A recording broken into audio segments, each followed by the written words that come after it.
আসসালামু আলাইকুম ওয়া রাহমাতুল্লাহি তাআলা ওয়া বারাকাতুহু। কখনো কি মনে হয়েছে আল্লাহ তাআলা কেন আমার সাথেই এমন করলেন? কেন আমার জীবনেই এত কষ্ট? কেন আমি যা চাই তা পাই না? অথচ রাসূলুল্লাহ সাল্লাল্লাহু আলাইহি সাল্লাম আমাদেরকে জানিয়ে দিয়েছেন, একজন শিশু যখন তার মায়ের গর্ভে 40 দিন অর্থাৎ 4 মাস অতিবাহিত করেন, তখন আল্লাহ রাব্বুল আলামিন তার মায়ের গর্ভে একজন ফেরেশতা পাঠিয়ে দেন এবং ওই ফেরেশতা ওই বান্দা দুনিয়াতে এসে তার রিজিক, তার জীবনকাল এবং তার তাকদীর লিখে দেয়। অর্থাৎ তোমার জীবনে যেটা ঘটছে তা আল্লাহর জ্ঞানের বাইরে নয়। তুমি যে পরীক্ষার মধ্য দিয়ে যাচ্ছ সেটাও আল্লাহ জানেন। তুমি যে কান্না লুকিয়ে রাখো সেটাও আল্লাহ রাব্বুল আলামিন জানেন। তুমি যে স্বপ্ন পূরণ না হওয়ার কষ্ট পাও সেটাও আল্লাহ জানেন। কখনো কখনো আমরা একটি বন্ধ দরজা দেখি, কিন্তু আল্লাহ তার পিছনের শতটি ক্ষতি দেখতে পান। আমরা আজকের কষ্ট দেখি, কিন্তু আল্লাহ আগামী দিনের কল্যাণ দেখেন। তাই সবকিছু আমাদের ইচ্ছা মতন না হলেই যে তা আমাদের জন্য খারাপ এমন নয়। মনে রাখো, যে তাকদীর তোমাকে কাঁদিয়েছে সেই তাকদীর হয়তো তোমাকে বড় কোনো বিপদ থেকে বাঁচিয়েছে। যে জিনিস তুমি হারিয়েছো তার বদলে আল্লাহ হয়তো আরো উত্তম কিছু রেখেছেন। আর যে কষ্ট তোমাকে দুর্বল মনে করাচ্ছে সেই কষ্টই হয়তো তোমাকে আল্লাহর আরো কাছাকাছি বানিয়ে দিচ্ছে। তাই হতাশ হইও না।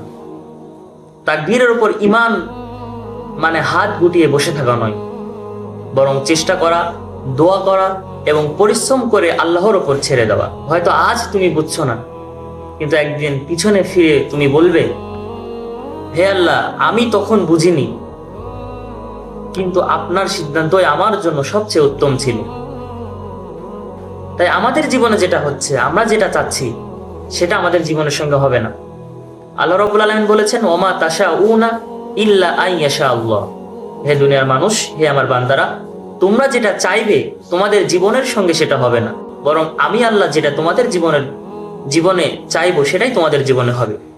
আমাদের জীবনে কিছু টান আসতে পারে, কিছু কষ্ট আসতে পারে, কিছু অকল্যাণ কিছু আসতে পারে।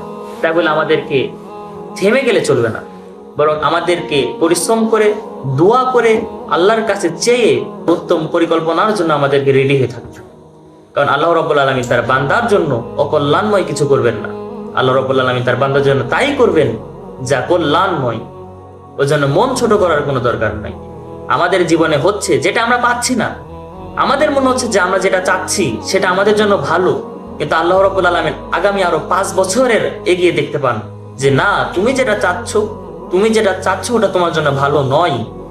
এই যে বললাম, আমরা একটা দরজা দেখি, একটা দরজা বন্ধ দেখি আমরা, কিন্তু ওই দরজার পিছনে শতটা ক্ষত যেটা রয়েছে, যে পরিশ্রমগুলো, যে কষ্টগুলো রয়েছে, ওই কষ্টগুলো আল্লাহ দেখতে পান। আল্লাহ রাব্বুল আলামিন আমাদেরকে সৃষ্টি করার 50,000 বছর আগে আমাদের তাকদীর লিখে রেখেছেন। এবং অপর হাদিসে আছে, মায়ের গর্ভে যখন 120 দিন অর্থাৎ 4 মাস যখন আমাদের বয়স হয়, তখন আল্লাহ রাব্বুল আলামিন ফেরেশতার মাধ্যমে আমাদের তাকদীর, আমাদের জীবনকাল এবং আমরা দুনিয়াতে এসে কি করব, আমাদের সঙ্গে কি হবে, আমরা কতটুকু খাবো, আমরা কবে মারা যাব, আমরা কার সঙ্গে বিয়ে করব, আল্লাহ রাব্বুল আলামিন সবকিছু আমাদের তাকদীরে লিখে রেখেছেন। ওই জন্য আমাদের জীবনে যা কিছুই হচ্ছে তা তাকদীরের বাইরে নয়, এবং আমাদের জীবনে যা কিছু হবে তা অবশ্যই আল্লাহর পক্ষ থেকে কল্যাণময় বলেই হচ্ছে, এটা আমাদের বিশ্বাস করে চলতে হবে। আসসালামু আলাইকুম ওয়া রাহমাতুল্লাহি তাআলা ওয়া বারাকাতুহু।